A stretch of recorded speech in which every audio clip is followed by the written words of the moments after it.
Hi guys, today we are going to find out what if you stand on the deck of the RMS Titanic, the Atlantic air biting at your cheeks, stars glittering above like scattered diamonds. Below, the vast dark ocean stretches endlessly, a silent powerful force dwarfing even this colossal ship.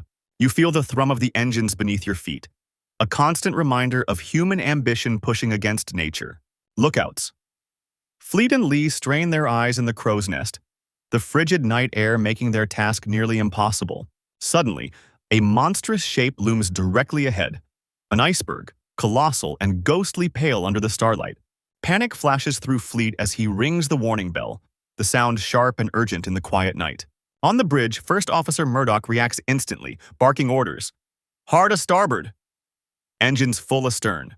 You feel the massive ship shudder and groan as it begins its desperate, agonizingly slow turn. Time seems to stretch. Every second an eternity as the iceberg scrapes perilously close along the starboard side. A collective gasp ripples through those on deck who see the white wall pass mere feet away, icy spray misting the air. The ship steadies. The immediate danger past, leaving behind a profound silence and trembling relief. You probably won't survive this scenario if you were actually there in 1912, but here, you're safe. So, before you get comfortable, take a moment to like the video and subscribe, but only if you genuinely enjoy what I do here. Drop your location and local time below. Now, sit back and let's dive into today's alternate journey together. The great ship steadies, engines humming softly after their violent reversal. You hear passengers exhale shakily, some embracing in the dim deck light. Crew members scramble with lanterns, scanning hull plates for hidden damage. Captain Smith wipes his brow, whispering gratitude to the silent stars. Dawn breaks, revealing the monstrous iceberg, now a distant, harmless sculpture. At breakfast, survivors embellish their near-death tales with dramatic flair. The wireless room crackles to life, sending the first cautious messages ashore. In New York, newsrooms erupt in confusion at the cryptic near-miss reports. Telegraphs buzz globally, transforming dread into breathless relief within hours. Headlines scream, "Miracle at sea," as the world collectively sighs. The Titanic glides into New York Harbor, her hull intact, but her reputation forever altered. Inspectors swarm the docks, finding only superficial scrapes where disaster nearly struck. J. Bruce Ismay seizes the moment, declaring the ship tested by Providence and proven invincible. White Star stock surges as investors gamble on the line's miraculous good fortune. Insurance payouts for minor repairs flow in, fattening corporate coffers unexpectedly.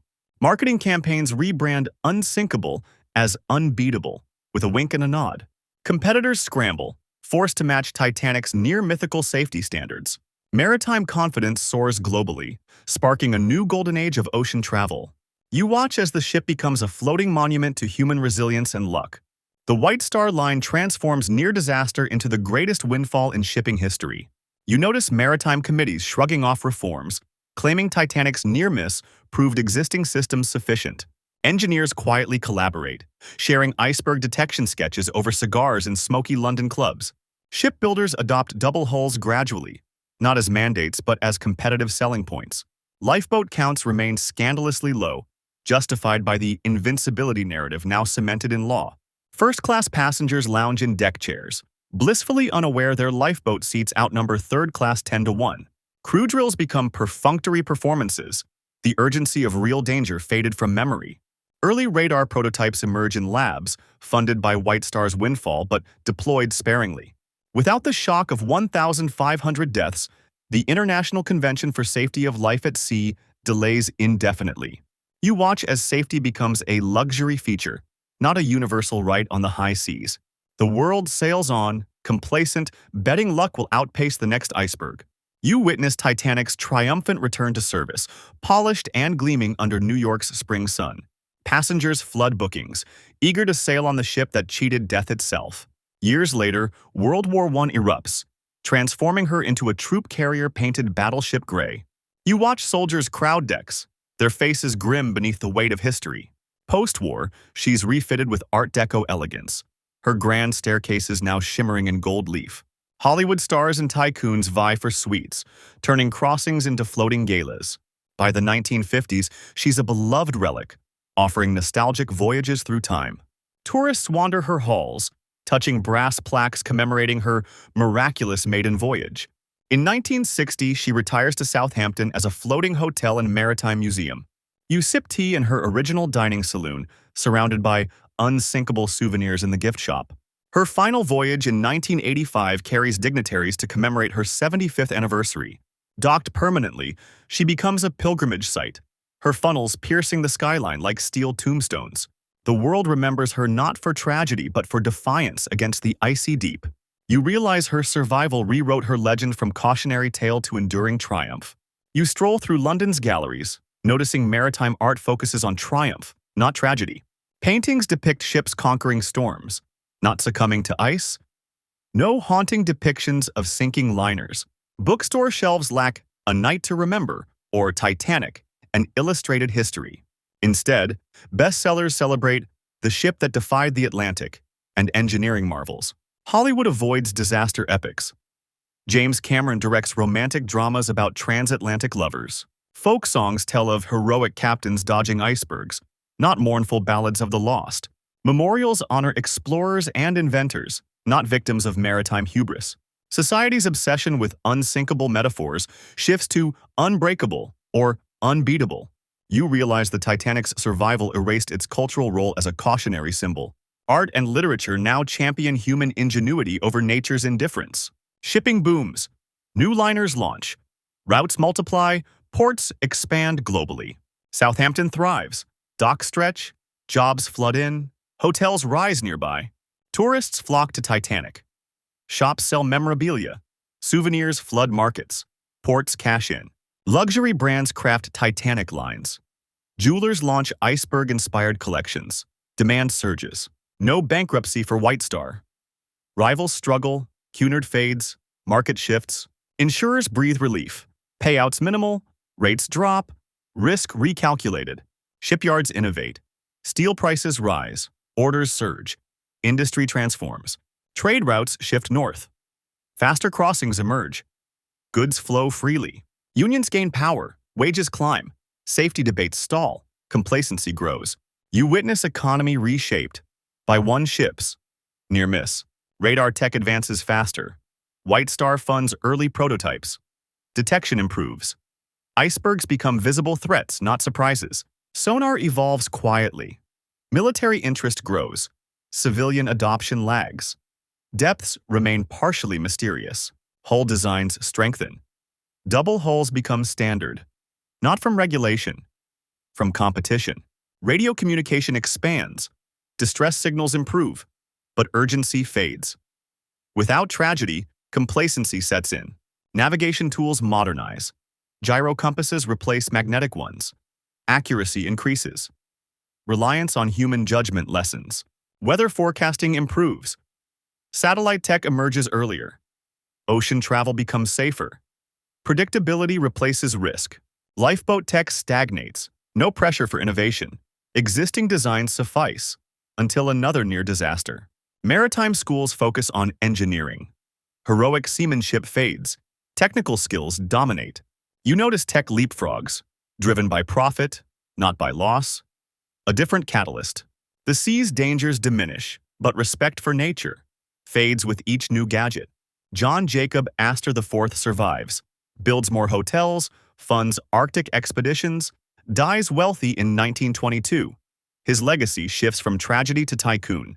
Benjamin Guggenheim avoids the sinking, continues art patronage, funds Picasso early. Modern art explodes sooner. Museums bear his name. Isidore and Ida Strauss live. Macy's expands globally, innovates retail therapy. Their love story inspires romantic comedies. No women and children first myth. Margaret Brown thrives, runs for Senate, advocates workers' rights. Unsinkable Molly becomes political powerhouse, not just a survivor. Captain Smith retires honorably, writes memoirs, warns of ice dangers. Few listen. His caution fades, like the near miss itself. Thomas Andrews designs more ships, implements double hulls voluntarily. Safety becomes his brand, not a posthumous hero. Wireless operators. Harold Bride and Jack Phillips become radio pioneers. Their quick thinking saves careers, not just lives. You see their altered paths. Astor's skyscrapers pierce clouds. Guggenheim's galleries reshape culture, their survival echoes. History books celebrate their achievements, not their deaths, their legacies built, not frozen in time. The world gains innovators, loses martyrs, a different kind of immortality, forged in luck. Modern ships lack Titanic-level safety. Regulations remain lax. Lifeboats still scarce. Profit over people. The near-miss bred complacency. Unsinkable remains marketing. Not irony. Luxury liners boast amenities, not survival gear. Passengers feel invincible. Arctic shipping booms. Routes expand. Icebergs monitored. But respect fades. Technology breeds arrogance. The sea tamed. Southampton thrives. A Titanic-themed park. Celebratory tours. No solemn memorials. Joy replaces reverence. White Star dominates. Cunard fades. Monopoly unchecked. Innovation slows. No competition. No urgency. Climate science lags. Astor's expeditions focused on resources, not warning signs. Melting ice ignored. Disaster films lack Titanic's shadow. Cameron directs romance, not tragedy. Cultural metaphors shift. You visit the floating hotel. Gift shops sell "I survived" shirts. No tears, only selfies. History classes skim maritime safety. No cautionary tales, just engineering feats, lessons unlearned. The world forgot what ice can do until the next unavoidable disaster. The great ship endures, a floating monument to luck. Not tragedy, her hull intact, her legend transformed. Society sails complacent. Safety becomes luxury, not necessity.